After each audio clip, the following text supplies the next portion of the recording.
Turn on the news today and you will hear the exact same headline repeated on every channel. The American Tradesman is dying because nobody wants to work anymore. They blame Generation Z. They blame laziness. They say the skills gap is a crisis of modern work ethic. It is a massive corporate-funded lie. Working class men did not suddenly wake up and stop wanting to work with their hands. They stopped wanting to be disposable assemblers for Wall Street monopolies. Look at the difference. 50 years ago, a carpenter was a master craftsman who built custom hardwood cabinets. A plumber soldered thick copper pipe. An electrician wired heavy analog systems meant to last a century. They were respected because they built permanent generational infrastructure. But over the last 20 years, corporate mega builders and private equity firms took over the housing, automotive, and appliance markets. To maximize their profit margins, they completely changed the materials. When you replace real hardwood, heavy steel, and copper with cheap glued wood chips, synthetic plastic tubing, and fragile computer motherboards, you no longer need a master craftsman. You just need a warm body with a nail gun and a tablet to meet a corporate quota. This is the assembler trap.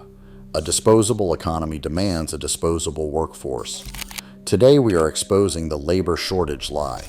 I will show you exactly how corporate greed killed the pride of the American tradesman, how the assembler trap is destroying the quality of your home, and how you can still find independent masters who refuse to build garbage. To understand why the tradesmen left, you have to look at what they are being asked to build. Let's look at residential construction. If you hired a framing crew in 1980, they were working with solid dimensional lumber and real plywood. It required skill to measure, cut, and join those materials so the house would stand for 100 years.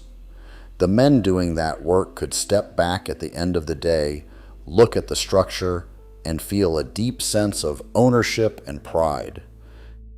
Today, if a young man enters the construction trade, he is likely working for a massive publicly traded mega builder. He is not building a custom home. He is working on a cookie-cutter McMansion in a subdivision of 300 identical houses. And the materials he is forced to use are an insult to the trade. He is not using plywood. He is shooting pneumatic staples into OSB, a cheap board made of glued-together wood chips that dissolves the second it gets wet. He is not laying solid oak floors. He is snapping together luxury vinyl plank, which is just a thin layer of toxic plastic with a photograph of wood printed on it. He is not a builder. He is a corporate assembler of disposable plastic parts. When you strip the quality out of the materials, you strip the dignity out of the labor. You cannot take pride in your work when you know the product you are building is mathematically guaranteed to rot in 15 years. The skilled guys, the guys who care, leave the corporate job sites because they refuse to put their name on garbage. This exact same degradation has infected the plumbing and HVAC industries. Historically, a plumber was a highly specialized mechanic. They worked with elemental materials like cast iron and copper. Soldering a perfect copper joint was an art form that took years to master. But copper is expensive, and corporate builders want maximum profit. So they successfully lobbied to change the building codes to allow CPVC and PX tubing. Now, a plumber on a new build site is not soldering metal. They are literally just crimping plastic tubes together with cheap plastic insert fittings. It takes a fraction of the time, it requires almost zero skill, and it is scientifically guaranteed to leak behind your drywall. The HVAC industry is even worse. It has been entirely hijacked by private equity firms. Over the last 10 years, Wall Street investment firms have bought up thousands of local family-owned heating and air conditioning companies.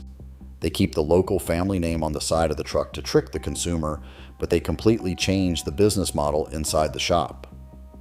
When a private equity firm buys a HVAC company, they do not care about fixing your air conditioner. They only care about revenue extraction. They take skilled technicians and force them to become aggressive salesmen. They give the technicians iPads with quota tracking software. If a homeowner has a simple failed capacitor that costs $50 to fix, the technician is heavily pressured by corporate management to condemn the entire unit and sell the homeowner a new $15,000 system. If the technician refuses to rip off the customer, if he insists on just fixing the part like a real mechanic, his sales metrics drop.